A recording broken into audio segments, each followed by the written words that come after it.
So, okay, we got the first part of that commandment down. What are these things that we're not supposed to be creating? The Bible is interestingly specific about what we're not supposed to be creating, what we're not supposed to be making. Let's have a look at that. You shall not make for yourself a carved image, or any likeness of anything that is in the heavens above, or that is in the earth beneath, or that is in the waters under the earth.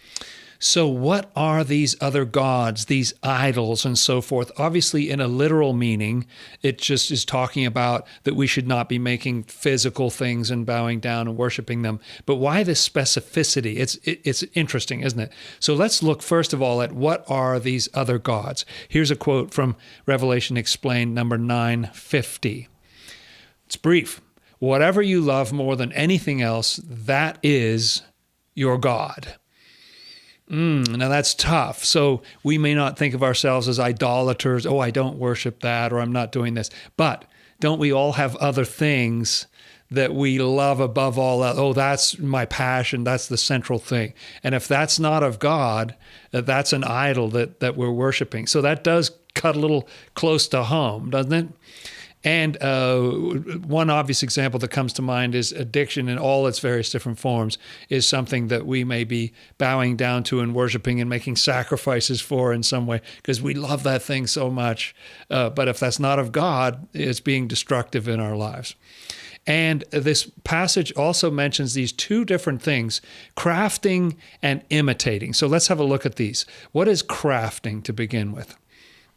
Let's read Secrets of Heaven 88:69, which gives us some insight into what this crafting is that we're not supposed to be doing. You shall not make for yourself a carved image is symbolic of not relying on our own intelligence. This makes sense, the quote says, because a carved image is a symbol of something that does not come from the Lord, but from our ego. A carved image symbolizes the product of our own intellect, and a cast image symbolizes our own desires. Now, that's interesting to me that you have the carved is something that your mind kind of hammered out, and the cast image is something that your will, your desire created. When we regard either the one or the other as our God and worship it, we love whatever comes from ourselves more than anything else. We want our ideas to be worshiped as though they are divine. Interesting, this does once again get from a world of sort of Bronze Age worship of idols and so forth to something that hits really close to home. This is our own thinking, things that we create with our understanding or our will, and then we not only bow down to these things ourselves, but we want others to get on board with this. And so something that we craft is something that we ourselves have shaped to say, I think this is the way reality is or ought to be, and I want everybody to bow down to this great idea that I've had. The problem there is that it comes from ourselves. It's not coming from the Lord in us. How about this imitating? What is imitating? And there are three different categories, aren't there? Let's have a look at this quote from Secrets of Heaven 88:70. Or any likeness. See, we're not supposed to do the crafting. We're also not supposed to do any likeness. Symbolizes an imitation of what comes from God. An imitation. This is symbolic of truth coming from some source other than God, and yet still resembling the truth. Imitating things that come from a divine source occurs when people profess divine thoughts in public or even perform the sort of works commanded by God, thereby misleading others into believing that they are good and believe the truth when in fact they're thinking the exact opposite in their heart and wish nothing but evil. Such people are frauds, hypocrites, and deceivers. These are the people who make an imitation of what comes from a divine source. Wow, so this is creating things. This is really talking about a kind of hypocrisy. And isn't this something that we've all seen where people can set themselves up as some kind of an authority, and then it really comes out in the news that, oh, they were just abusing their followers or whatever.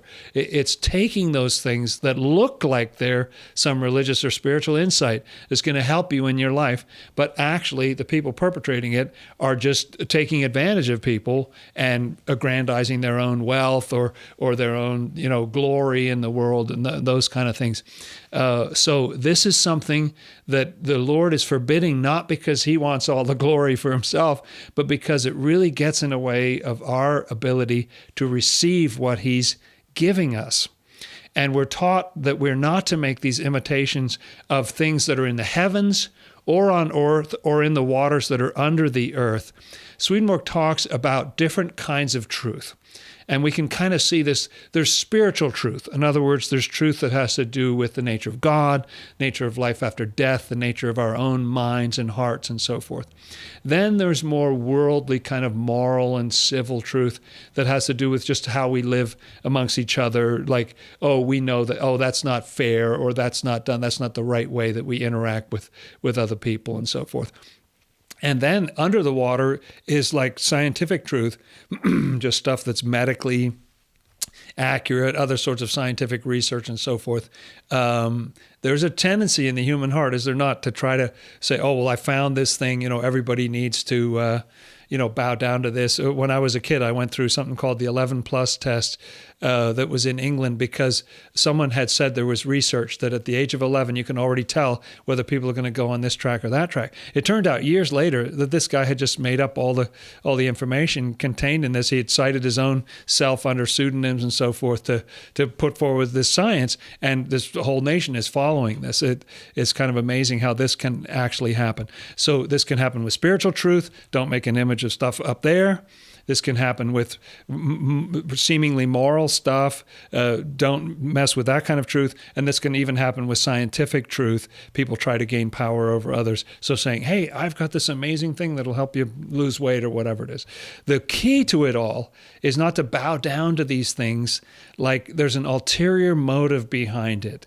The motive is so important. It's not the nature of the information. What makes it idolatry is that if this is being used for some purpose other than serving God's aims, which are to bless everyone and to make everyone be something and have them rescued and saved from hell and so on. If it's serving any other purpose than that, some worldly, some financial goal, some self-centered goal of your own glory and your own face on every, except a bus or something, that is coming from the wrong place. That's not of God. And so an important additional point to make is that this is not talking about don't fake it till you make it. You know what I mean? You've heard that expression, that it's not talking about that it's wrong. Oh, then I should never act a way that I don't feel. If I don't want to go, I should just say I don't want to go or something. No, there's a lot in life that's about faking it till you make it. This is not talking about that kind of faking, which is for a good purpose, to get along with other people, to sort of keep your lower self on a short leash and so on. This is really talking about when you're actually putting yourself in the place of God, or your ideas, your pet theory or whatever it is, in the place of God, so that people will bow down, so that you'll get some glory from that.